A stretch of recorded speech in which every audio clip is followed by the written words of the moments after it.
আজকে খুবই গুরুত্বপূর্ণ একটা ভিডিও নিয়ে চলে আসলাম, তার জন্য এই ভিডিওটিকে মিস করবেন না গাইস। বর্তমানে অ্যান্ড্রয়েড মোবাইল ফোনের সবথেকে জনপ্রিয় ক্যামেরা হলো LMC 8.4। এই ক্যামেরা দিয়ে যখন আপনি ছবি তুলবেন তখন সেই ছবিটি অটোমেটিক এডিট হয়ে বেরিয়ে আসবে। আপনাকে সময় দিয়ে কষ্ট করে এডিট করতে হবে না, ছবি তুললেই কিন্তু সঙ্গে সঙ্গে এডিট হয়ে বেরিয়ে আসবে। আপনারা আগের অনেক ভিডিওতে কমেন্ট করেছেন যে এই LMC ক্যামেরাটি আমরা ইনস্টল করতে পারছি না, বা ইনস্টল করলেও কিন্তু মোবাইল ফোনে ঠিকঠাকভাবে সেট আপ করতে পারছি না, ছবি তুললে বিভিন্ন কালার হয়ে যায়।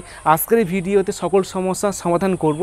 আজকের এই ভিডিওতে আমি দেখিয়ে দেবো যে কীভাবে তোমরা যে কোনো অ্যান্ড্রয়েড মোবাইল ফোনের মধ্যে এই LMC ক্যামেরা অ্যাপটি ব্যবহার করবে।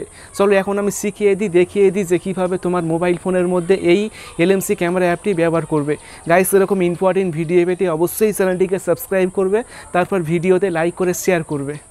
গাইস, এখন আমি দেখিয়ে দেবো যে কীভাবে তোমরা তোমাদের মোবাইল ফোনের মধ্যে এই LMC ক্যামেরা অ্যাপটি পুরোপুরি সেট আপ করবেন।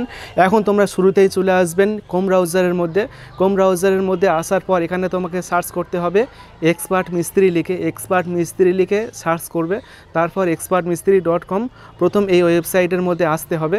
এই ওয়েবসাইটের মধ্যে আসার পর সার্চ আইকন পাবে, এই সার্চ আইকনে ক্লিক করে এখানে সার্চ করতে হবে LMC এই লেখাটা লিখে সার্চ করতে হবে।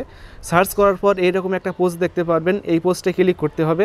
তারপর এখান থেকে স্ক্রল করে নিচে আসবেন, নিচে আসার পর ডাউনলোড অপশান পাবেন। এই ডাউনলোড অপশানে ক্লিক করে অ্যাপসটি প্রথমত ডাউনলোড করে ইনস্টল করবেন। তারপর নিচে আসবেন, নিচে আসার পর দেখবেন যে এখানে কনফিগ ফাইল রয়েছে 10+ কনফিগ ফাইল। এখান থেকে কনফিগ ফাইলগুলো এখান থেকে ডাউনলোড করে নেবেন একইভাবে।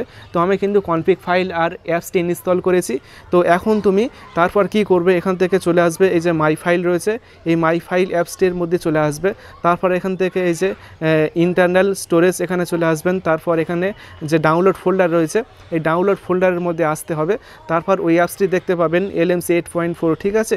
তো ওই অ্যাপসে ক্লিক করবেন, তারপর এখান থেকে অ্যাপটি ইনস্টল করবেন, ঠিক আছে। আমি কিন্তু অলরেডি অ্যাপটি ইনস্টল করেছি, আবার করছি এখান থেকে। তো অ্যাপটি যখন ইনস্টল হয়ে যাবে তখন তুমি ওই অ্যাপসটি ওপেন করবেন, ঠিক আছে। LMC ক্যামেরা অ্যাপটি ওপেন করবেন, তারপর এখান থেকে অ্যালাউ করতে বলবে। তো সব পারমিশন এখান থেকে অ্যালাউ করবেন, তারপর এখান থেকে ডান করবেন। ডান করার পর উপরে দেখবেন যে এখানে একটা অ্যারো অপশান থাকবে, এই অ্যারো অপশানে ক্লিক করবেন। তারপর এখান থেকে মোর সেটিংসে আসতে হবে।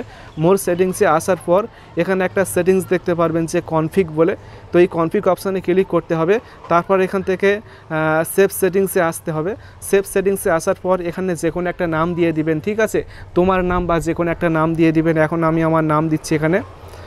তো দেওয়ার পর তারপর ওকে করবেন। ওকে করার পর এখান থেকে ক্যামেরা অ্যাপস থেকে পুরোপুরি বের হবেন, ঠিক আছে।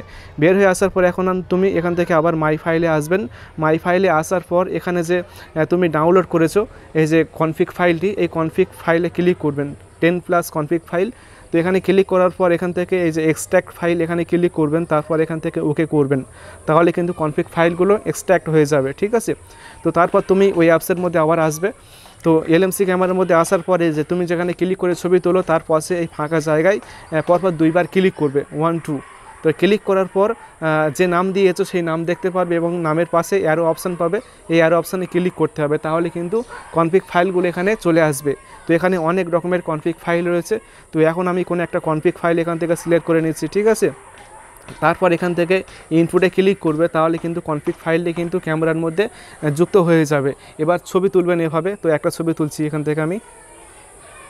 তো ছবি তোলার পর দেখবেন যে ছবিটি কিন্তু কালার গ্রেডিং হয়ে যাবে, অটোমেটিক কালার হয়ে যাবে, তোমাকে এডিট করতে হবে না। দেখো আকাশের রঙটি পুরোপুরি নীল হয়ে গিয়েছে। এইভাবে তোমরা যে কোনো মোবাইল ফোনের মধ্যে কিন্তু LMC ক্যামেরা অ্যাপটি সেট আপ করতে পারবে। আশা করি ভিডিওটি ভালো লেগেছে। ভিডিওটি ভালো লাগলে অবশ্যই ভিডিওটি বন্ধুকে শেয়ার করবে, তারপর ভিডিওতে অবশ্যই একটি লাইক করবে এবং সকলে ভালো থাকবে, সুস্থ থাকবে। Thank you.